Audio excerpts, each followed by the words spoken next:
that, and then how did those guys respond? Yeah, I thought they competed well at times. Just had to change up some game plan type stuff later on in the week and move some pieces around personnel wise, but. Those two guys know our system and filled in, and I thought they made some plays just late. There's a couple we'd like to have back. The injuries have been such a headline this year. What are the challenges been like on Monday getting back in the building and putting together what your depth chart looks like?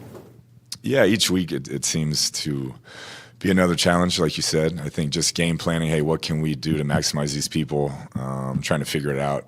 Is tough sometimes in that short of a span, who to put where and how can we run plays or coverages that kind of maximize who they are and what they know, even for guys that we had picked up later on in the season. But that's just part of this league, and everybody's dealing with the same issues. Billy Price told us last week that people underestimate how difficult it is to have 9 or 10 different combinations of offensive linemen if guys don't know each other, can't anticipate moves. How tough has that been for you?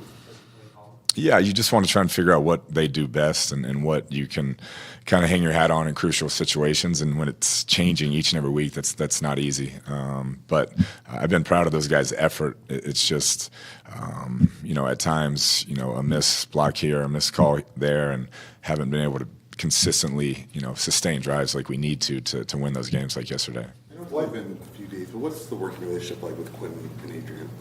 It's been good. I mean, we've had a great relationship since I got here, and I have a great appreciation for them and their passion for this place. And, they're excited about the opportunity to, I think, be around the players more, interact with the players and coaches more in that role. And so we'll try to do the best we can collectively the next 3 weeks. If Trace is starting, what are the top things that you want him to really go into the game thinking about or focusing on? Yeah, avoid the negative plays. The last few times he's gotten, it's really without any reps at all. So if he can get some reps throughout the week, if he ends up being the starter, then I think it'll help. And just, gotta stay away from the turnovers and then first and second down sacks. If we can stay on schedule, particularly against this Tampa front, that'll definitely help our chances. Have you told David Blau that he's the backup and that's it, or will you consider opening up if you see him getting some reps to have it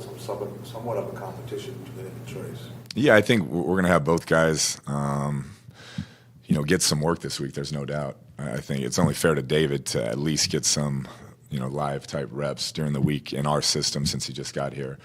But Trace, I see is starting the game, and hopefully he can, play at a high level. What did you know about him before you guys signed him? He's another David Blau. Yeah, really smart kid. I remember him coming out. I was at Texas Tech and really sharp and had a good career there at Purdue and then played well a couple of times that he got to start in Detroit. So it's been good in the room. Really, really sharp. On the 2-point play, were you surprised that a player like Hop doesn't get that call? Yeah, I mean, I thought it was pretty clear on that one, but sometimes, the way they're positioned, I'm not sure if the ref could really see the contact where he was at. But Hop, he's a tough cover for those guys, and we would have liked to get the ball up a little bit higher and give him a chance to make a play, but it just didn't go our way. Was Max banged up yesterday too, and how's he doing today? He's day-to-day as well. He injured his shoulder on that tackle there and the interception, and so we got to see how he feels throughout the week. Is that the same shoulder that he was bothered by earlier in the season? I think so. Back-to-back games of losing your quarterback, what is the biggest hurdle of maintaining composure and adjusting quickly?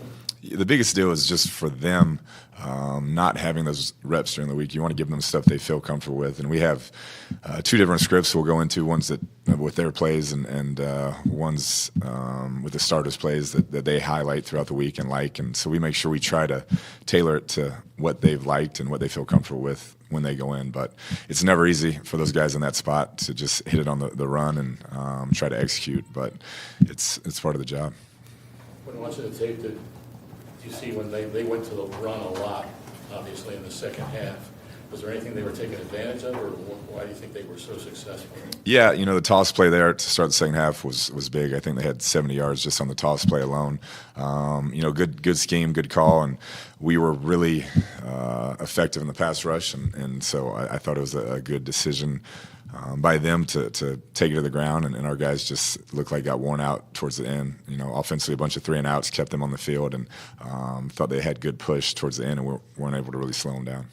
Cam Thomas talked last week about how much JJ is really trying to take him under his wing, and he really looks up to JJ. I mean, who doesn't? But can you see any kind of dynamic possibly brewing there between those guys, and how that's going to help Cam moving forward? Yeah, I think you see how it helped Zach Allen in his development and production this season, and Cam's another guy who has a similar skill set, dynamic athlete. I think he can put on some weight and really grow into, whether it's an outside back or one of those 5 techniques. I mean, he has that type of ability, and anytime you watch JJ, his practice habits, his, how cerebral he is when he lines up and knows what play is coming before they even snap it. That's something that all young guys can watch and try to emulate. Is there any chance that Zach Allen could be back this week playing with whatever? Yeah, I don't think it'll be this week. Maybe the last couple we'll have a shot, but not this week. Seemed like Ledbetter made some things happen yesterday. He did. He's not the biggest guy, but he's gotten better and better. And I think he's one of those guys that every time we ask him to do something, even if it's more snaps than he anticipated, he plays at a high level and competes. And I've been impressed with his progress this season. What was your post-game speech to the guys last night? Similar to, I guess, what it's been, just a lot to overcome in that situation. We knew that, and then just those critical moments once again, turning the ball over on our side of the 50 3 times. You're not going to beat a team like that on the road doing that, and thought the effort was good and played to win, and just got to find a way to finish it. Postseason, after you do your meetings and exit interviews and talk to Michael, what kind of role do you have in talking to the front office about the free agency? All coaches are heavily involved in that. On the staff. Yeah, they'll give us position groups that we will break down and study and give our opinion, and then we all kind of get together and have a read and talk through it, and in my opinion is read on whichever ones I select and feel like we want as a offensive unit. Have you had to sell guys or sell ideas more than guys? Yeah, I'd say they do a great job, our personnel department, of asking us what we're looking for in a certain type of, inside receiver, tight end, outside receiver, and so they try to fill that with a player that fits, what we're looking for. Are you planning on going to Mike Leach's service tomorrow? I am. Yeah. James and I talked about gaining respect and momentum over these last 3 games going into the next season.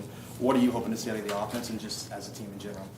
Yeah, offensively, whoever's back there just executing the play at a high level. I think if you get beat physically, it's one thing, but some of the mental errors we're having, some of the busts we're having, you just can't do that in this league week in and week out and expect to play consistent offensive football. And that's been our biggest message is let's do it right, How much you and Tom Brady communicate over the course of the NFL season?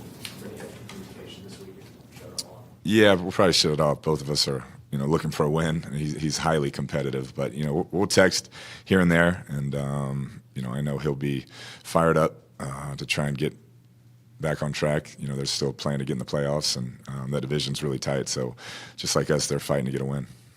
You mentioned that you're not sure about Kelvin, whether he'll make it back. What does it say about him that he was even able to go back in the game yesterday? Yeah, no doubt. At his age and knowing, where we are in our season and knowing, hey, we have our third-string quarterback in, for him to want to go back in and compete with those guys says everything you need to know about him. And that's how he's been since he's got here, just a consummate team player and professional. Have the injuries and the losses kind of taken the luster off a chance to see Tom and go against him? No. I think, he's still the greatest player of all time, and I've known him now 20 years. I got drafted there in 2003, and so to go out and compete against him, or actually be on the same field with him is going to be an honor, and excited to see him.